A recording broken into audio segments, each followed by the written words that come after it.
Charlie Kirk is the executive director of Turning Point USA, and for the past 4 months, his group has been placing a select group of academics on what they call a professor watch list, saying that they discriminate against conservative students and use their lectures to push their propaganda. The watch list just added a few new names. Charlie Kirk joins us now to explain why they're there. Charlie, good to see you.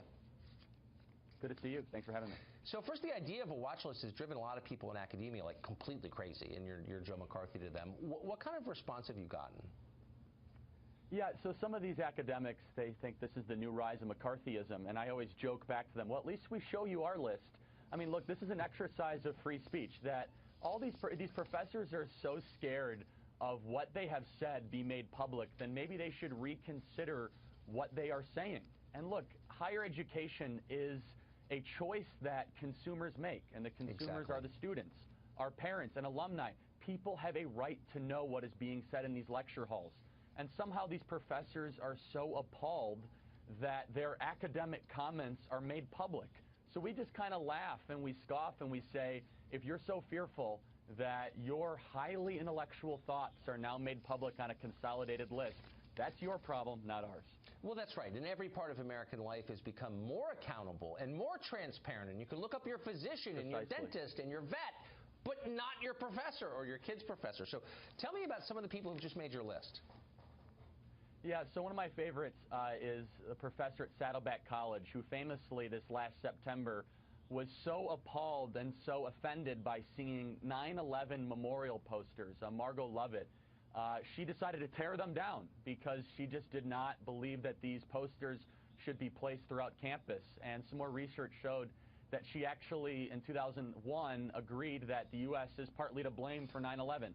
So think about that. You're a student or you're an alumni, you're a donor giving money to Saddleback College. Is that really what you want your donation to go towards? No. Professors that feel so offended by 9/11 memorial posters being, placed on your campus? Another professor that we have was a professor at Cal State Fullerton who physically assaulted a Trump-supporting student because he disagreed with them. And look, and this is something that you cover a lot.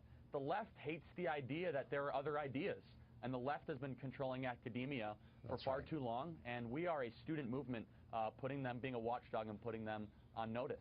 There's also a high degree of emotional incontinence among professors. Some of these people can't control themselves, and when confronted with things they don't agree with, incredible. They don't make a counter-argument. They lose control of themselves. It's really interesting. It's almost childlike, I would say. So there's a Harvard professor called Danielle Allen. Tell us about her.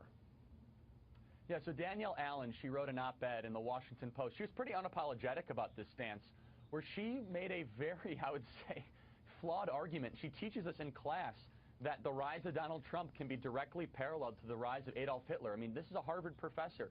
She teaches that we can learn a lot from the rise of Donald Trump and this populist rise because actually it is very similar to that of Adolf Hitler. And it's incredible when you start to make these assertions and these notions. And, at Turning Point USA, we kind of joke around. We say, the left says, if you disagree with me, you must be a Nazi. That's the new adage of the new American left. And for people that are interested, actually see these professors, they can go to professorwatchlist.org and see it for themselves. And you can look at these examples, very well cited, very well documented, third-party verified examples of what these professors have been doing. They're mostly banal. I mean, what you reveal in addition to their extremism is the ordinariness of their thinking. I mean, I think of college professors as smart and they're challenging you with their ideas. Michael Green of UNLV, here's how he described Trump on Facebook: a syphilitic Nazi in the white man's house. I mean, I guess it's kind of amusing. It's quite nuanced, basically right? Stupid, and a lot of these people are just basically kind of stupid. Have you noticed that? I agree. It's lack of substance, right? I mean, these are people that are supposedly, they have doctorates and they're so smart, and they just dumpster dive into just pejoratives that have no substance and no base. And we just kind of laugh. We say, wait a second, you're writing scholarly journals and you're being endowed for research? I mean, give me a break. I mean, and so this actually brings up a broader point that what has higher education really become? It's this groupthink atmosphere where everybody thinks the same and everyone is so liberal and so to the left that it's just a competition to find, who can be the most radical. And like you said, I mean, some of this is just so baseless, but it's important. It's important to point this out because people deserve to know. And at some point, a lot of parents, teachers, alumni, regents.